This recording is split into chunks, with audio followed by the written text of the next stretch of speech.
Well, I do hope you do have those 5th o'clock drinks ready because this is a doozy here. Pretty big news. Several crypto stories that are trending today, but let's start with the biggest one. This is a big deal here. The White House today leveraged a huge threat against Bitcoin and the entire crypto market. The message: become more environmentally compliant or face an outright ban. As President Joe Biden, Grandpa Joe, is able to wave a flick of his wrist and sign an executive order that bans Bitcoin mining due to its energy-intensive nature. In case you're new to this lingo, think of Bitcoin mining as gold mining, the action of extracting the asset, but instead of from Mother Earth, it's from a digital network. But just like gold mining, Bitcoin mining requires resources like computers, specialized ASIC chips, human time and effort, and most importantly, electricity. As much electricity to power a small country like Argentina perhaps. Unlike gold, however, there is a limit where gold seems to be infinite. What? Okay. There is a limit to Bitcoin. 21 million Bitcoins in existence. Gold is a rare metal. But in its definition, that's why it's so. Is it really though? Because it continues to be mined. It's never not been mined for as long as history, ever since the gold rush. You're talking about gold. Yeah. Right? I mean, that's what it's scarce because that's why it's valuable, is because of the scarcity. It's scarce because mining is limited. If you were to put as much time. Okay, all right, sorry. Right? Okay. I don't know. Go ahead. I mean, okay. Unfortunately, however, due to Bitcoin's transparent nature, the electricity needed to mine Bitcoin, the solving of complicated math problems to computers in order to verify a transaction and mint new coins, or proof of work as it's known, makes them a target since the whole world knows just how much electricity is needed to run the Bitcoin network.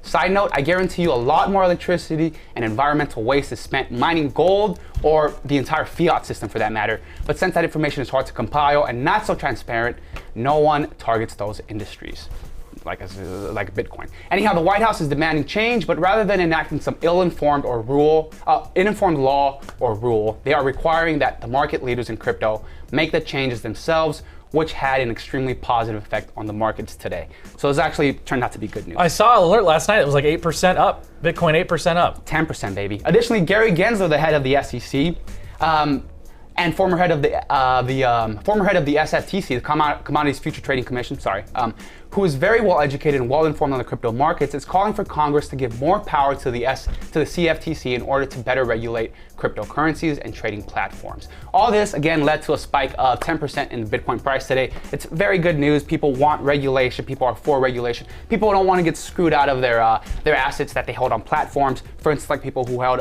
crypto on Voyager, that's going through a bankruptcy right now. I, for instance, I'm dealing with that, and I don't have access to some of my crypto. Is this the one that they froze your thing? Exactly. Yeah. So if they were to provide regulation for this, people would be protected from this kind of thing happening. Lastly, major news for Ethereum fans: the merge from proof of work to proof of stake has begun. Again, proof of work is an energy-intensive protocol used to mine crypto through the use of electricity and computer chips, whereas proof of stake is a consensus protocol where users stake their coins in order to mine new ones and verify the transactions. This type of change may please environmentalists and particularly the current administration because it requires a lot less electricity. But a change like this also means less decentralization, since those with more ether can stake more, giving them more power.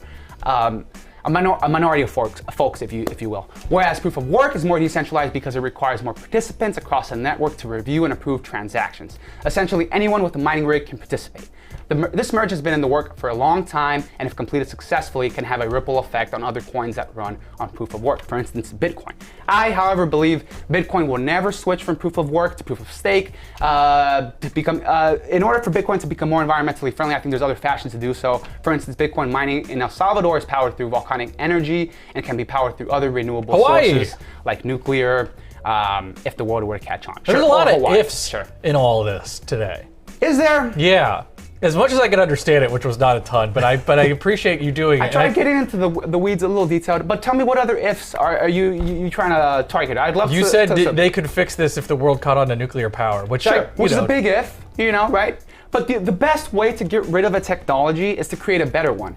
And so I don't know if there's no way to regulate Bitcoin out of existence. Even if the United States was to ban Bitcoin, people could still buy it, people could still use it. They banned it in China, which is the most populated country in the world. And I'm sure lots of the Chinese out there are still buying it, still using it, still holding it as an asset class. So I'm not afraid of a ban, but I do believe to become more environmentally friendly and compliant, I don't think it's a bad idea.